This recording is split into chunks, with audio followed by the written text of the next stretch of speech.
ESPN's Canty just said what Cleveland fans never wanted to hear, and within seconds, NFL fans started asking the question that Browns fans are absolutely tired of hearing in 2026. Is Myles Garrett really on his way out? Because after one OTA absence, one contract adjustment, and one heated ESPN debate, the national media smelled blood in the water. Even though we heard all that coming a long way, Shador, Deshaun Watson could be, it's his job to lose. There's also another part of this, and that's these guys are not playing well or that well in preseason already in OTAs. And there was an interesting exchange yesterday with Todd Monken, Browns head coach, about the quarterbacks, and then it turns to their real QB1, who happens to play defensive end, and Myles Garrett. Take a listen. With 3 interceptions and 7-on-7, for God's sakes. I mean, who does that? There's no pass rush. I mean, it's embarrassing. For the record, have you had any face-to-face with Garrett yet? Myles? Yeah. No.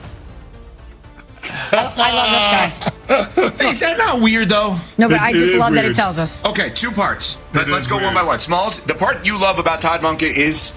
The transparency. What head coach, especially a first-time head coach, this is the first that we are getting as Todd Monken, as the head coach of the Cleveland Browns, is like, yeah, it's garbage out there. I'm embarrassed. Oh, and my star player, haven't talked to him. Well, so much there. But what does Wendy always say, actions over words? Yeah. Yes, he does. Nobody has given me a reasonable explanation as to why Myles Garrett would defer a $30 million payment until a week before the season. I'm clapping. Why are we not talking about this every day? I don't get it. Nobody has given me a good reason. Thank you, Nobody. And when asked that question about Myles Garrett, it feels like Todd Monken knows something that everybody else doesn't, which is he's not with the team right now. He's probably not going to be on the team when we start the season in week 1. And if you're a Browns fan, this doesn't feel like football analysis anymore. It feels like another attempt to take Cleveland's biggest superstar and ship him somewhere else. On May 21st, 2026, Cleveland Browns head coach Todd Monken stepped in front of reporters at the team's facility in Berea, Ohio, for the opening of voluntary OTAs. And a reporter asked him a simple question. Had he met Myles Garrett face-to-face yet? Monken's answer was 2 letters. No. Just for the record, have you had any face-to-face with Garrett yet? Myles? Yeah. No. That's it. One word, no context added, no alarm raised, no drama attached. Just a first-year head coach acknowledging that his star player, who historically skips voluntary workouts and trains on his own, had not yet come through the building. Monken himself immediately tried to add context. He said Garrett had been unbelievable with his communication. He said the workouts were voluntary. He said he expected Garrett to be ready. He said Myles will be ready. But here's what ESPN's Unsportsmanlike podcast did with that moment. They framed it as a bombshell. They used Monken's honesty, his refreshing, no-spin transparency as a first-year coach, and turned it into fuel for a trade narrative that had nothing to do with what Monken actually said. Based on actions over words. Actions over words. You believe that Myles Garrett will be on another football team. Why would... And I get it. I love money more than most people on this network. But why? Why would you say, when you're entitled to $30 million, it's cool, you can get it to me in 4 or 5 months? If you owe me $30 million and you owe it to me tomorrow, why would I say I'm cool taking it 5 months from now, 4 months from now? I want it yesterday. Exactly, Smalls. What are we talking about? The only reason why they do that restructure and defer that payment is to make it easier for the Cleveland Browns to move off of Myles Garrett. If you're the Cleveland Browns, you want as many assets going into that draft as you could possibly have. And how do you do that? You do that by moving on from Myles Garrett.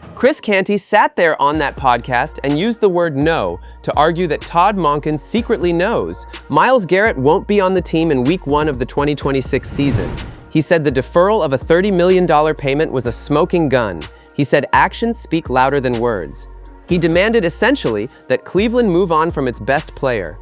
Here's the trick they pulled, and it was slick. You have to give them that. They praised Monken's honesty first, built him up, said he was transparent, real, no posturing. And then, and only then, they used his credibility as a straight shooter to dress up their own dishonest framing. They borrowed his trustworthiness to sell a story he never told. Because Monken didn't say Garrett was gone. Monken said it was voluntary. He said Garrett communicated. He said he wasn't worried. The Cleveland Browns are preparing to trade Myles Garrett if the price is right. Right, but we won't acknowledge it because we won't look at the two things the Browns just did. In order to acquire Myles Garrett in a trade, it would take multiple first-round picks, probably more first-round picks than the Ravens sent for, hypothetically, getting Max Crosby. Is it a coincidence the Browns themselves proposed a rule change to allow draft pick trades to go from 3 years up to 5 years? Not all teams have 2+, even 3+ first-round picks in the next 3 years to trade, but in the next 5 years, they do. Is it a coincidence the Browns and Myles Garrett just reworded the contract so the guaranteed money in his deal hits a week before the season starts? Is it also a coincidence that $8 million of Myles Garrett's salary in 2029 and 2030 are moved up to roster bonuses to make the contract a little more favorable? Is it a coincidence both of these are happening at the same time? Let's talk about the so-called smoking gun, the detail Chris Canty hammered on the hardest. The thing he said nobody could explain. In March 2026, the Cleveland Browns restructured Myles Garrett's contract, specifically adjusting the timing of a $30 million payment, pushing it from an earlier date to approximately 7 days before the start of the 2026 season. Canty's argument: if that money was already guaranteed to Garrett, why on earth would he be okay with waiting months to receive it? According to Canty, the only logical explanation is that Garrett is expecting to be somewhere else, and this restructure was designed to make a trade easier. It sounds compelling on the surface, but let's actually think about this for 30 seconds. Myles Garrett signed a 4-year, $160 million extension in March 2025. He earns $40 million per year. He received an enormous signing bonus up front when that deal was finalized. The $30 million in question is guaranteed. It is going into his account regardless of what happens, whether he's in Cleveland, traded, or sitting on a beach. The Browns restructured the timing of that accounting, not the obligation itself. Why does it fucking matter?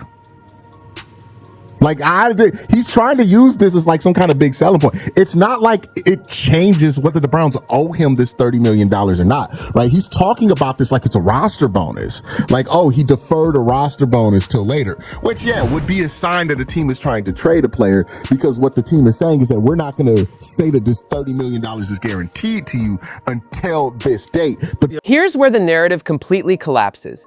And this is the part ESPN never wants to get into because it would end the conversation they're profiting from. If you actually want to trade Myles Garrett, you have to do the math. And when you do the math, you realize why no trade has happened and why no trade is likely to happen at this price point. Garrett has a no-trade clause. That means he controls his destination.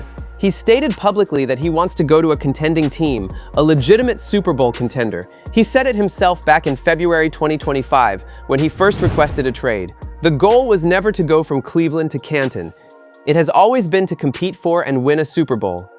Okay, so he wants a contender. That's constraint number one. There's a deeper question underneath all of this that nobody in the national media wants to sit with. Why does this keep happening to Cleveland? Why is it that the moment any superstar in that city faces uncertainty, a contract year, a coaching change, a rough season record, the default narrative from ESPN, from NFL Network, from every major outlet becomes, get him out of there?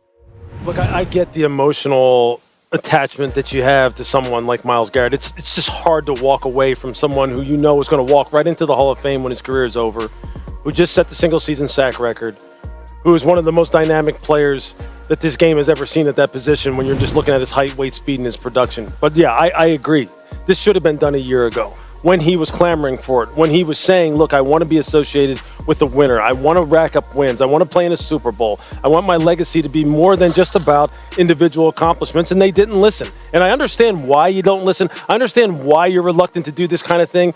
But that's usually because you're just not being honest with where you're at in terms of your own program build and where your organization is. And that's what the Browns are doing. Look, they're going to have to take a massive hit in order to trade this young man. And it's just, look, they're in a bad spot. I don't see them trading him. I don't think it's going to happen.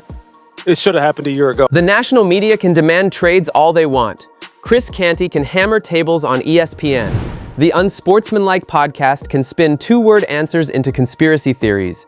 But until a team puts an offer on the table that makes Andrew Berry pick up the phone, and nobody has, Myles Garrett is a Cleveland Brown.